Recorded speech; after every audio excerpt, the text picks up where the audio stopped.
Core Memory Unlocked. Horror.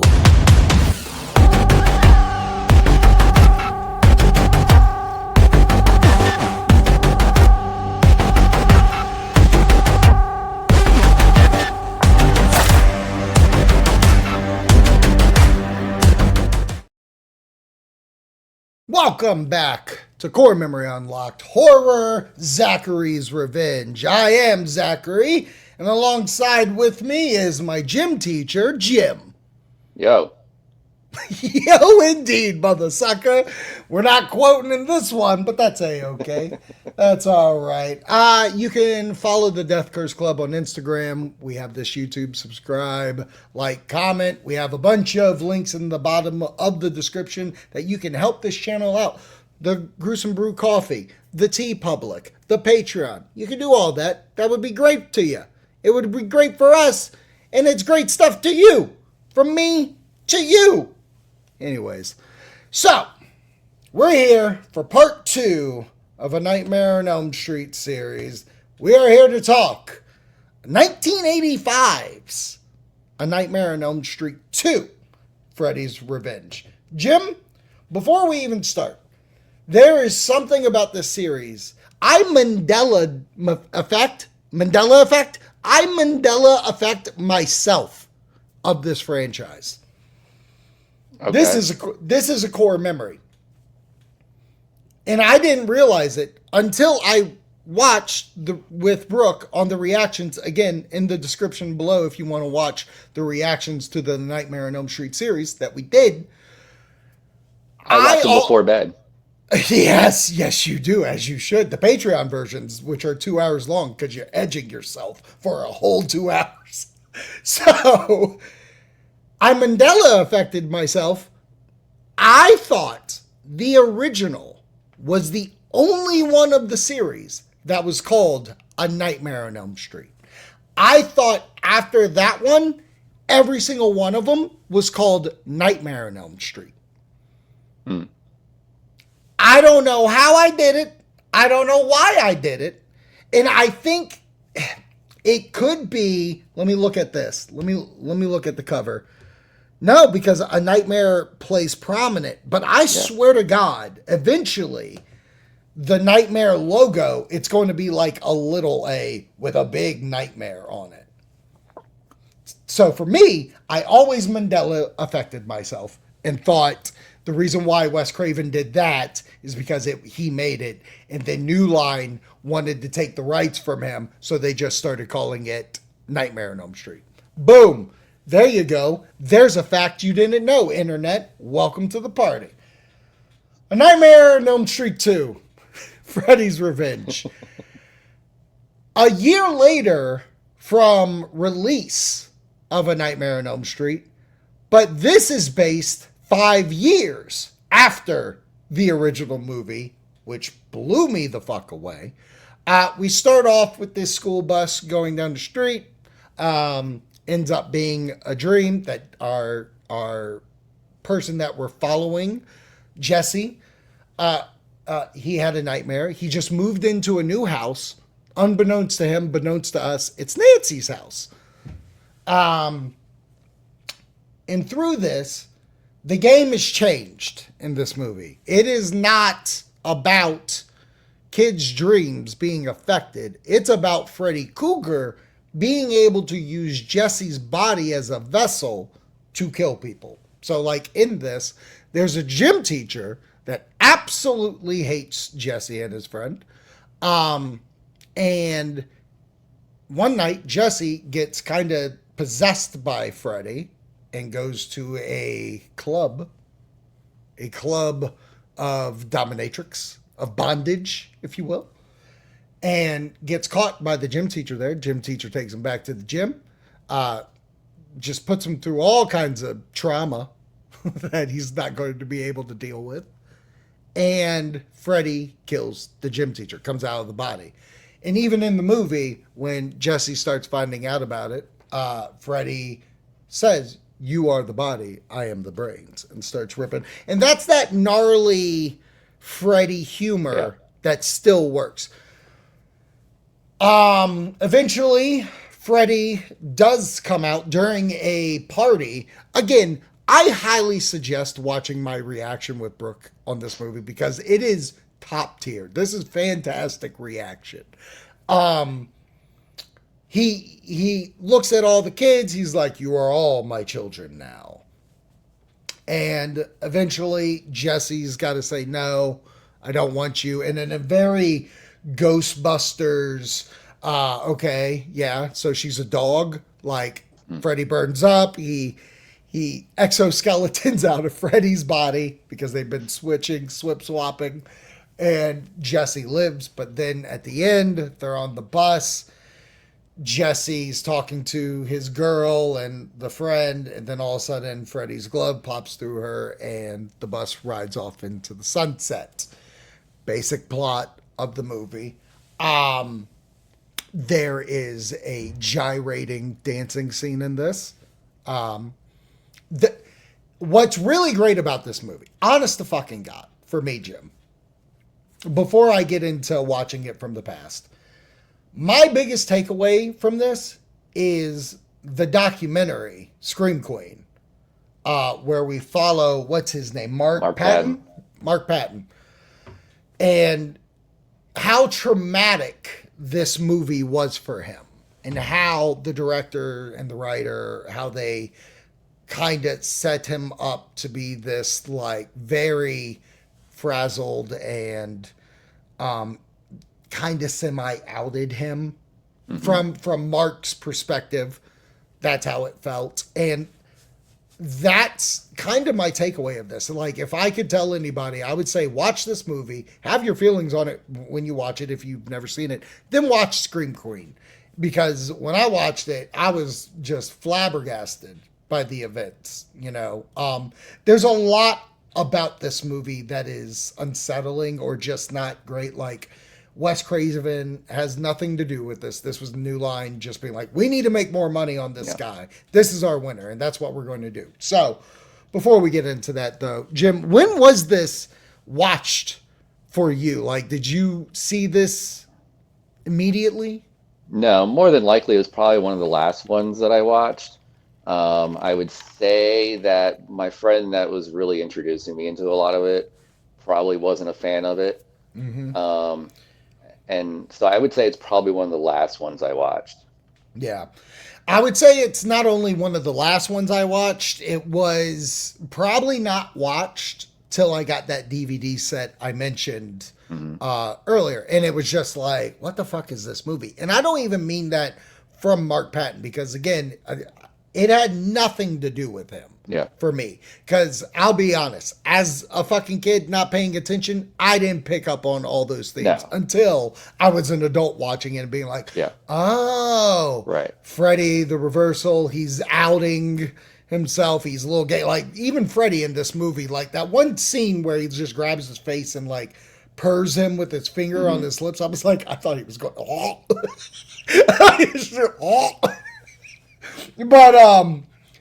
But like, I honestly think subconsciously, I don't want to watch this one because it strays away from the rules so badly. Yeah.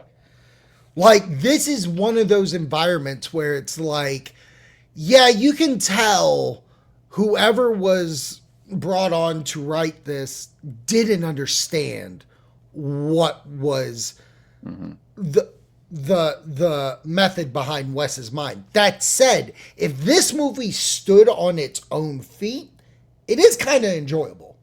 Yeah. That's how I like from originally watching it, I didn't like it as a franchise piece, but by itself, there are gnarly effects in it. Like I said, the brain thing's really cool. The eyeball down the throat blinking's really great.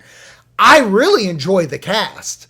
Like, even besides Mark Patton, the redhead girlfriend I think is great. The guy who's his friend eventually, but starts off as a jerk and is also the jerk in Weird Science. I needed more of that guy in my life because he was fucking fantastic in this movie. Like when he was just like stuffing his face, he was like, "Can you just give me a minute? Fine, I'll give you a minute." I'm like, that's comedy gold. This guy fucking gets what he's in. So for me, the characters are great. Robert Englund's still great, even though his look is so fucking like different. It's almost like in the sense of how Roy looks in Friday the 13th Part 5 compared to any other Jason. Like that's how this feels. It felt like someone dressing up as Freddy. Yeah, I agree with everything that you said. Again, when That's I it. first watched it, I would have been young and well, youngish, living in a different time than we do now, where everything and growing up in a very sheltered world that I grew up in. Yeah, all that stuff went way over my head. All the Right. innuendo stuff and all that kind of stuff went way over my head. I didn't like it when I first saw it for the same reason. It just seemed that you said, which was it felt so different. Right. It didn't. It felt like a completely different world, a completely different type of character. The ending was bizarre to me. It didn't really fit well. Now later on, watching it as an adult, I can definitely pick up on all that stuff now. Yeah. Um, it's very like it's very obvious that watching it now. Mm-hmm. Um, and the actors are great. The story's interesting, and I can enjoy it now. Actually, it's not one that I'm going to jump on because again, it's jump on the watch, regularly because again, like it's just not the most fun one. Right. It's not, again, it feels so outside of the box that it doesn't like if I'm going to sit and watch the franchise, it's one that I can watch if I want to sit and watch them all, but it's also one I feel like I could skip and I don't lose anything. Yeah, it's at the point of it's either like if I'm rewatching the entire series, of course it's going to be up there. But I don't know if I jump on it just by itself and like, oh, I want to watch a horror movie today. Because like as okay as it is, and I'm fine with it individually, if I go, oh, I want to watch a Nightmare on Elm Street, do I put on two? I'll go this one. I'll go to three. I'll go to five. I'll go to this. Well, that's a bullshit lie. I'm not going to five. Um, but yeah, even weirder. I mean, spoilers for whenever I get the ranking. Like, I could watch this before later pieces, Sure, I agree. even though I know fundamentally it's not as good. When we watched and reacted to it, like I had a good time with it, and it it definitely fucking just kept the momentum going. So special effects wise and stuff like that, it all worked. But let's get some fun facts real quick that I did not know. Unless if you watch like the Never Sleep Again documentary, I think it's probably talked about. But it's one of those things I forget. Robert Englund was almost replaced. New Line Cinema initially tried to save money by casting a stuntman as Freddy. After 2 weeks of filming, producer Robert Shea realized that the performance was poor and rehired Englund, meeting his pay demands. Let's talk that for a fucking minute. A stuntman playing Freddy?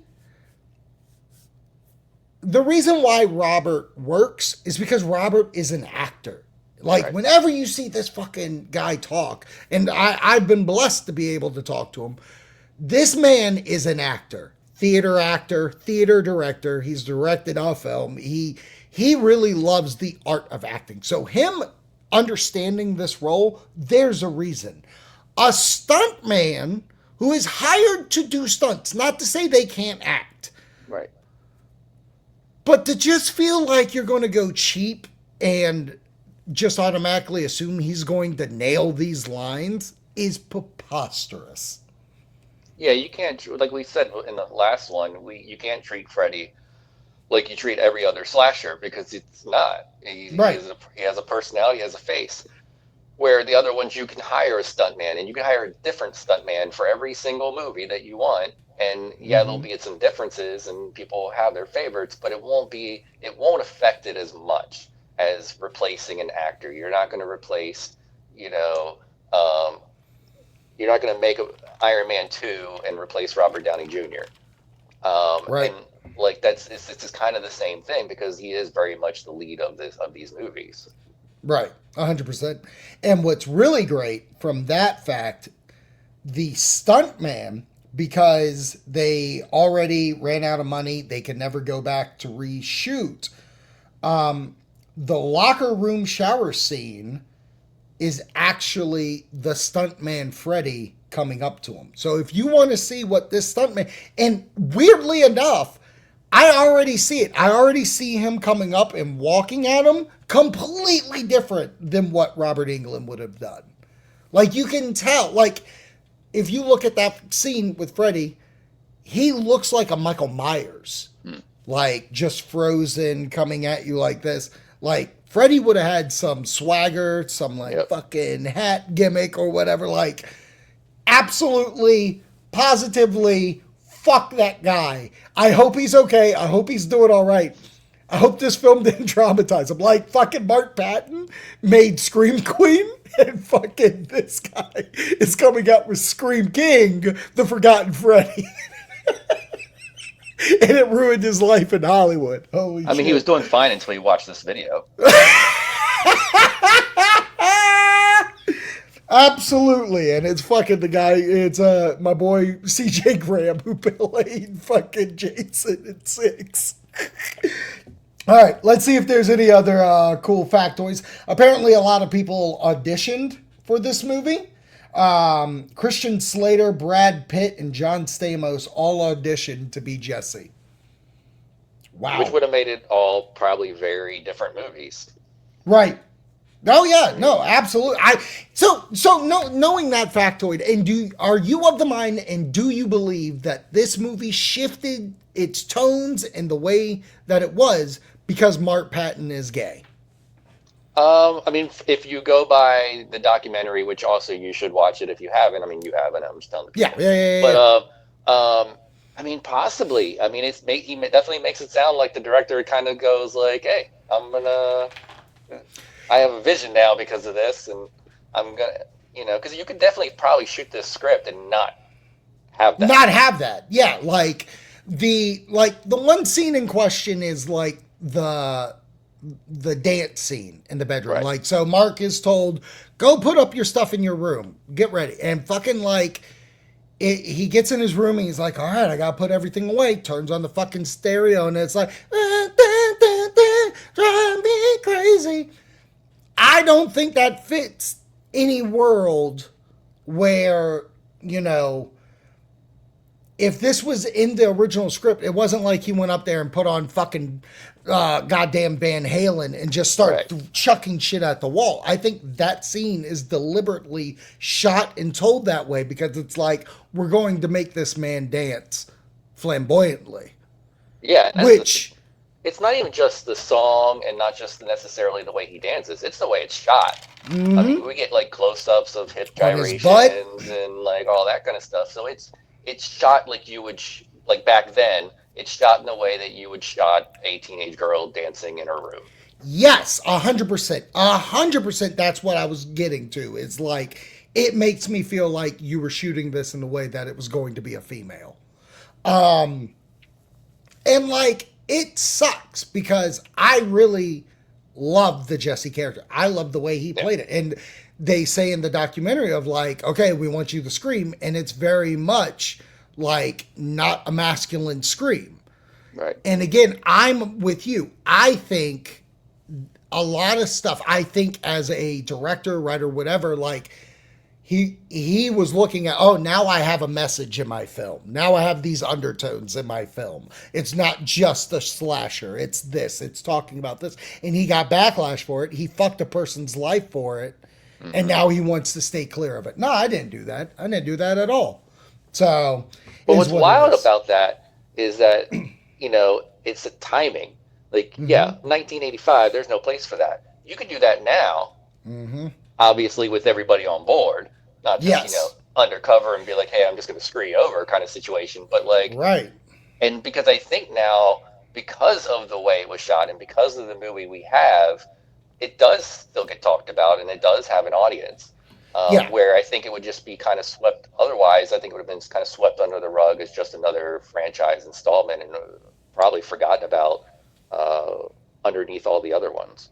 Absolutely. I think because of the messaging and the undertones and like what Mark Patton himself has done, there is an audience. There is like, I know he was traveling with the movie and screening it and Yeah. stuff like that. Like, I love that it found a new life for it.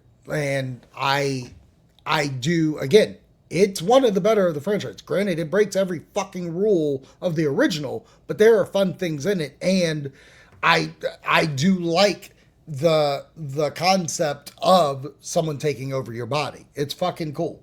And the last the last fun fact I want to talk about before we end the show. Come on, Jesus Christ, phone. What are we doing? A Meryl Streep lookalike, Kim Myers, was allegedly cast as Lisa because of her striking resemblance to a young Meryl Streep. 100% looks like her. Yeah. Absolutely looked like her. And I wonder if that was one of the pitches is like, well, we're not going to say who it is, but maybe we can get away that it's her. Right. We'll just show glimpses in the trailer and people will think that's her and they'll come. 100%. Back then, nobody knew anything. No. Fun trivia. Did not know this. This is the first appearance of Springwood. The name Springwood was never in the original, and this is the official debut of it. I did know this. This is the first appearance of Robert Englund without makeup. He is the bus driver at the beginning, and he gets featured later on in the movies without makeup, which I think is great. But yeah, so for me, it's a watch. Go ahead and watch it if you've never seen it. Go ahead and watch it if we talked about it and you're like, you know what? I want to see it. I want to see Mark Patton dance in a room by himself. I have a good time with it, and I'm glad it exists in the world. What say you folks out there? You have any final comments, Jim? If you want to see Zach recreate that dance, put that in the comments and maybe you'll get it. 1,000% On Patreon. will. 1,000%. If you comment and want me to do the dance, we will shoot it exactly, and that scene will pop up. If you want it, you have to comment though. You gotta like this video, and you have to comment if you want that to happen. I will do it, bar none. But thanks for watching. Thanks for listening. Next week, we have A Nightmare on Elm Street 3, Dream Warriors. Wes Craven's back for the story, at least. But let's see how good it is and how it holds up. Till next time, catch you later, dudes. What the fuck am I even saying?